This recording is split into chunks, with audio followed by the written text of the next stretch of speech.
Hi, we are Team UCCKE from Hong Kong.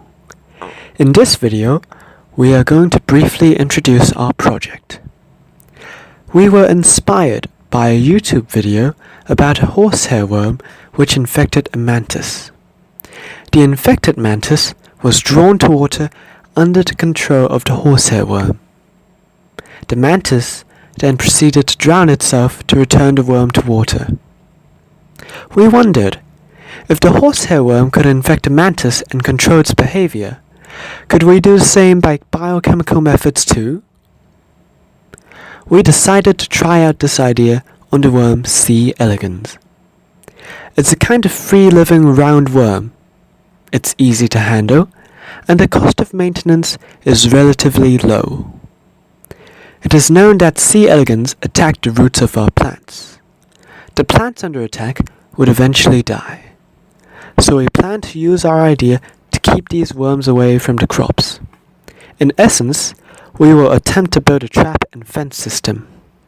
For this, we ought to know what C. elegans likes and dislikes. So naturally, we resorted to Google to source out attractants and repellents for C. elegans. We came up with a possible attractant called cinnamaldehyde, which is a volatile organic compound. And we decided to use phenylpyruvic acid as the repellent. So now we have cinnamaldehyde and phenylpyruvic acid. All we need now is proof that they actually work on the worms. We designed a chemosensation assay to test whether the substances would attract or repel C. elegans, and thus determine how those substances would suit our project. For volatile substances, we will conduct a volatile test.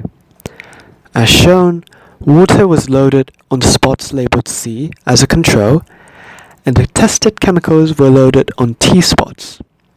Note that we are loading the chemicals on the lids of the dishes in volatile tests. We place the lid over the plate which contains C. elegans at its center.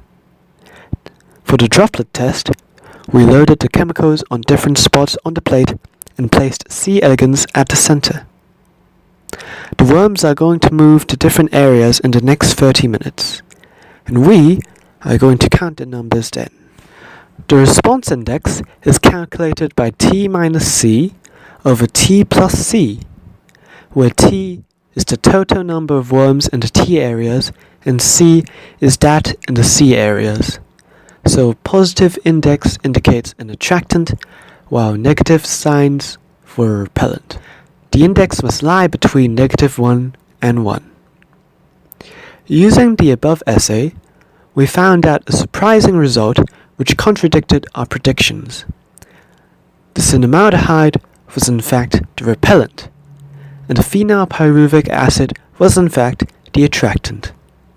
The response index of cinnamaldehyde was -0.83, which is quite strong, and the phenylpyruvic acid had an index of 0.34.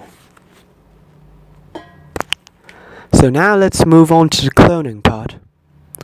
Generally, we designed our parts like this. It begins with a constitutive promoter J23100, followed by an RBS B0034. Here comes our gene. We will talk about this later. The parts end with a double terminator, B0015. Now is the time for us to find the sequences of our gene. Thanks to the 2013 British Columbia team, we obtained the sequences of the genes that were responsible for the cinnamaldehyde biosynthesis pathway. Including the 3 genes in the pathway, we cloned each gene into a plasmid and then cloned the 3 genes together. But for phenylpyruvic acid, how are we going to do it? It is a new addition to the iGEM community. On NCBI, we discovered a protein sequence enabling the production of phenylpyruvic acid. And here is our cloning map. So now we've got the gene sequences and the part design. After ordering, we received packages enclosing the DNA from IDT. We then cloned them into plasmids and then transformed our E. coli bacteria. Oops, I guess there's not enough space. Oh, and one more thing.